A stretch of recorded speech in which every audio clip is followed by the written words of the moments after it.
Okay, this is a short video, but this is a very nifty technique. This is the split method that will allow me to enter a string from the keyboard and then split that string into a list of items based on a delimiter. In this case, I'm using the space as the delimiter, or like the cutting point for each item, each character or each thing in the list. So basically, I'm telling the user to enter the first 10 Fibonacci numbers. So I've gotten started with 6. So Fibonacci numbers, if you don't know, it's a very famous sequence of numbers, very simple sequence.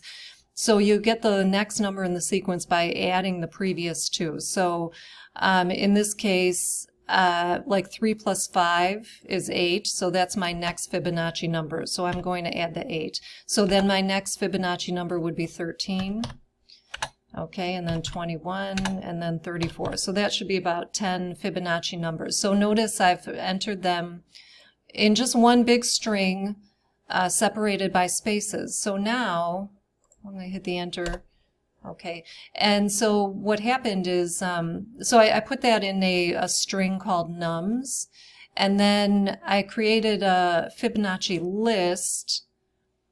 Okay, I'm calling this Fibonacci list. So when you split a string, you're going to get a list back.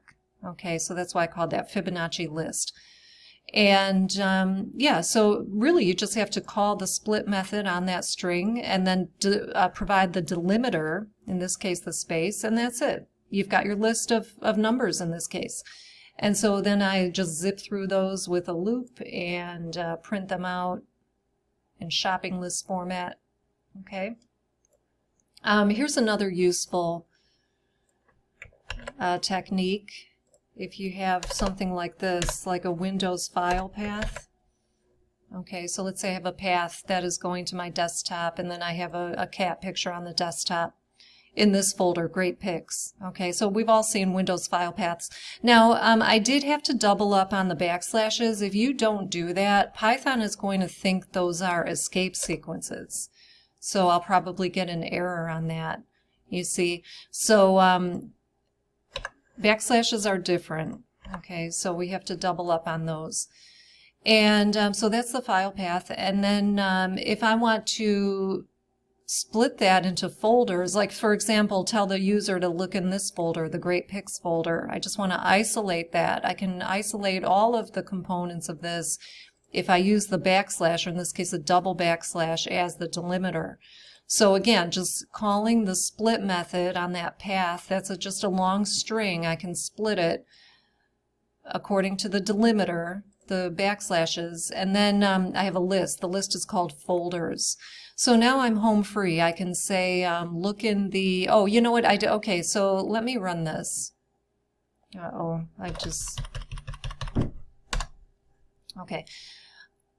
It says, look in the Great Pics folder for the cats.jpg picture. So what's going on here? So I have the folders as a list of all the folders. And then, you know, I want the length of that list is going to be the number of items here. So 1, 2, 3, 4, 5, 6. Okay, so that would be 6 items.